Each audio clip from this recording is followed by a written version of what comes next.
ভীমাজুলি শ্যামবস্তিত ৰাইজে নিৰ্মাণ কৰিছে বাঁহৰ সাঁকো। আজি আমি দেখুৱাম বিশ্বনাথ বিধানসভা সমষ্টিৰ বালিচাং পঞ্চায়তৰ উন্নয়নৰ নমুনা। উন্নয়নৰ প্ৰকৃত প্ৰতিচ্ছবি যেন পৰিস্ফুট হৈছে বালিচাং পঞ্চায়তৰ ৮ নম্বৰ খণ্ডৰ শ্যামবস্তি গাঁৱত। একমাত্ৰ যোগাযোগৰ পথ ভীমাজুলিৰ পৰা শ্যামবস্তি সংযোগী পথত নৈৰ ওপৰত নাই দলং। দীৰ্ঘদিনে এইদৰে দলংবিহীনভাৱে আহ যাহ কৰি আহিছে ৰাইজ। বাৰিষাত এইদৰে যাব নোৱাৰা হোৱাত এক প্ৰকাৰ আবদ্ধ হৈ পৰিব লগা হয় গাঁৱৰ লোকসকল। ছাত্ৰ ছাত্ৰীসকলো যাব নোৱাৰে স্কুললৈ, বজাৰ সমাৰো কৰিব নোৱাৰা হয় ৰাইজ। ইপিনে ৰোগাক্ৰান্ত হ'লে মৰণৰ বাহিৰে নাই গত্যন্তৰ। একমাত্ৰ নৈখনৰ ওপৰত এখন দলং নিৰ্মাণৰ বাবে ৰাইজে একাধিকবাৰ আবেদন নিবেদন কৰা স্বত্তেও কাণসাৰ নাই জনপ্ৰতিনিধি অথবা সংশ্লিষ্ট কৰ্তৃপক্ষৰ। সেয়েহে উপায়ন্তৰ হৈ পৰা ৰাইজে নৈখনৰ ওপৰত নিৰ্মাণ কৰিছে বাঁহৰ সাঁকো। এইদৰে চৰকাৰখনলৈ ভৰসা নকৰি শ্ৰমদানেৰে আৰু নিজা ব্যয়েৰে ৰাইজে সাঁকো এখন নিৰ্মাণ কৰিবলৈ বাধ্য হৈ পৰিছে। চৰকাৰী পক্ষলৈ ৰাইজৰ অনুৰোধ, ভীমাজুলি শ্যামবস্তিৰ সংযোগী এখন দলং নিৰ্মাণ কৰি দিয়ক।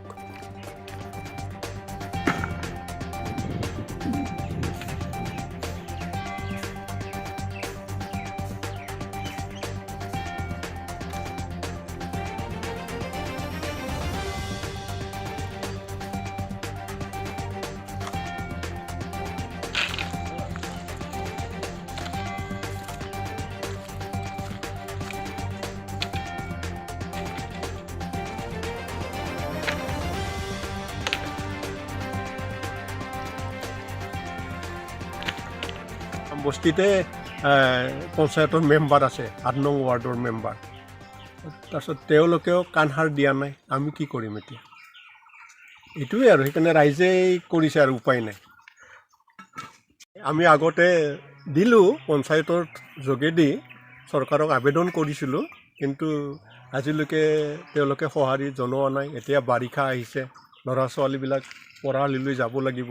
সেইকাৰণে ৰাইজে শ্ৰমদান কৰি ৰাইজৰে বাঁহ চাহ তুলি আৰু কোনোবা সদায় ব্যক্তিৰ পৰা এনে বা এডাল দুডাল তেওঁলোকৰ পৰা কালেকশ্যন কৰি আমি এই দলংখন নিৰ্মাণ কৰিবই লাগিব।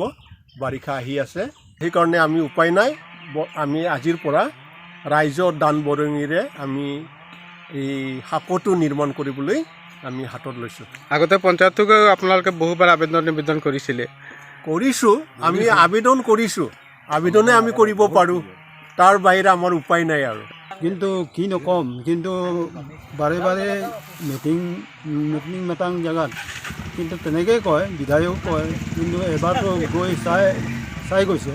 তথাপিও দিম বুলি কৈছে, কিন্তু আজিলৈকে দিয়াই নাই, একো খা খবৰেই নাই।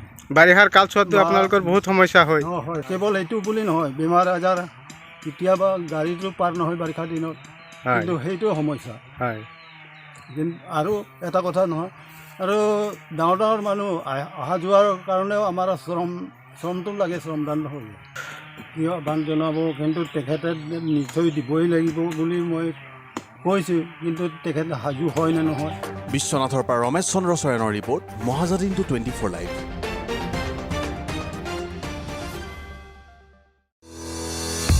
বৰ্ণ টু ফিট বিভিন্ন মানসিক প্ৰত্যাহ্বানৰ মুখামুখি হ'বলৈ অনুপ্ৰাণিত কৰিব পৰা এখন বিশেষ গ্ৰন্থ। আপোনাৰ আৰু আপোনাৰ শিশুটিৰ শাৰীৰিক আৰু মানসিক প্ৰত্যাহ্বানৰ শক্তিশালীভাৱে মুখামুখি হ'বলৈ আজিয়েই ক্ৰয় কৰক বৰ্ণ টু ফিট। এমাজনতো উপলব্ধ।